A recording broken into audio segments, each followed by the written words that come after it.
Jornal da República é a última hora, direto da Fundação Getúlio Vargas, onde está acontecendo o quarto prêmio de responsabilidade social. Estamos aqui com um dos painelistas, Flávio Galdino, que vai falar sobre a recuperação judicial do terceiro setor, das entidades não lucrativas. Fala um pouco para a gente da importância do terceiro setor hoje para o mercado aqui no Rio de Janeiro e o que elas têm que fazer para se manter a qualidade nas economias dela.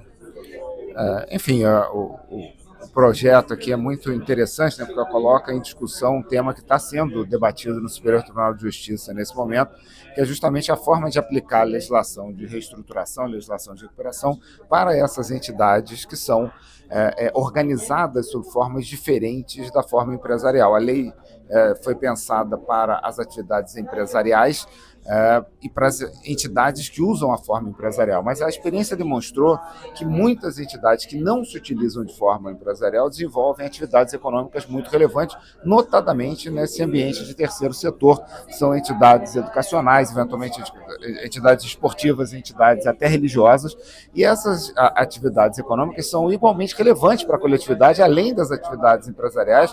Muitas pequenas comunidades dependem de atividades hospitalares, atividades educacionais desenvolvidas por essas entidades. Então é importante que a gente tenha a habilidade jurídica de aplicar adequadamente a legislação de reestruturação para esse setor de atividades econômicas importantes. O debate é muito importante, ele fomenta a atividade econômica no Rio de Janeiro, porque no Rio de Janeiro, tradicionalmente, muitas das entidades que prestam esse serviço são associações, são organizações sem fins lucrativos, eventualmente fundações, e é muito importante que a gente seja capaz de gerir as crises econômicas que afetam essas entidades também.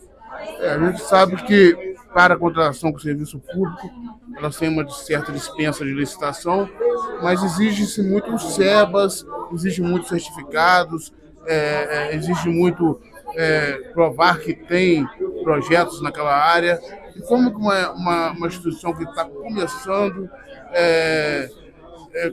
consegue se manter financeiramente e se recuperar financeiramente para poder prestar esse serviço para a sociedade? O início dessas entidades é sempre muito difícil, né? Porque existe uma alta gama de formalidades, que são essas certificações e essas habilitações.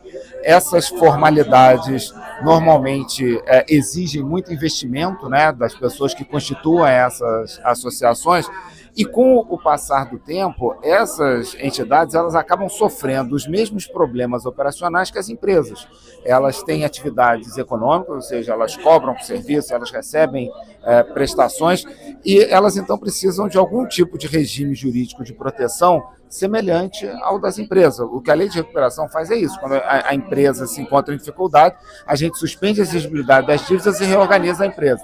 O que a gente precisa para as entidades do terceiro setor é o mesmo tipo de regime. Ou seja, elas prestam serviços relevantes e, por acaso, elas enfrentarem dificuldades, a gente suspende a exigibilidade das dívidas, reorganiza essa atividade e protege a atividade fim, que é a prestação educacional, que é a prestação de saúde, enfim, essas prestações sociais relevantes que essas entidades desenvolvem. Muito obrigado, professor. Fala um pouco para a gente, só para finalizar, sobre a questão das isenções fiscais das fundações do terceiro setor.